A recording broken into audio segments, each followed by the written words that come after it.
let's talk about tariffs for a minute.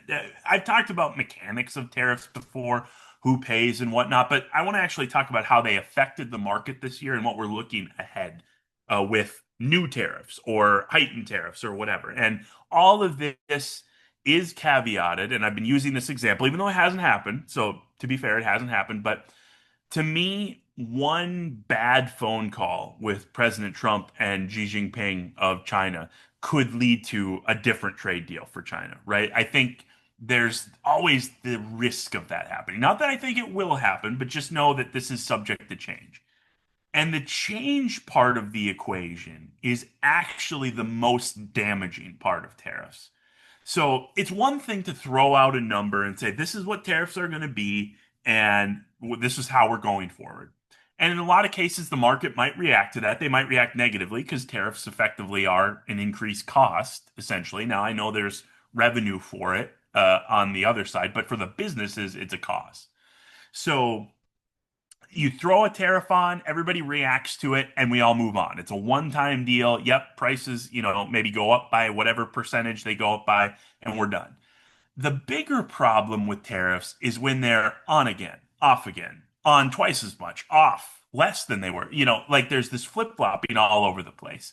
And the reason that can be so damaging, maybe not in the long run, but at least in the short run, is these businesses that are buying goods from overseas. The famous story, and I've told many people this, is about the week. So this week between April 2nd and April 9th, the CEOs of Walmart, Target, and Home Depot were at the White House talking about trade with the president. And they said, essentially, I'm paraphrasing, this is not a direct quote, but they said, if the tariffs keep changing, we're not going to be able to effectively buy stock for our stores because when we pick up the phone, it's all digitized now, but to be more dramatic about it, when we pick up the phone and call the factory in China and say, "Hey, we need X number of this by, uh, September 1st," let's say, it's 3, 4 months because it's got to get on a ship, it's got to cross the ocean, it's got to get to the port in San Francisco, Seattle, Los Angeles, whatever. And that's when the tariff gets applied. Not when we picked up the phone and called. So whatever it was today is the tariff. It's when it hits the port is when the tariff's applied. So if the tariffs are going to just jump all over the place and my costs could be 20% different between whether something hits a port on a Monday or a Wednesday, how am I supposed to buy inventory? How am I supposed to plan for that cost? It's just I'm playing roulette here. And I think that message, among a few other things, and the market going down, did get through. This is my opinion. I'm not saying this is like a sourced opinion. My opinion is that messaging got through to the White House, and they said, okay, let's put a pause.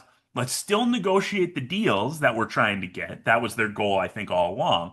But let's just pause these tariffs and let our business community kind of gradually react to it rather than having to like go all over the place.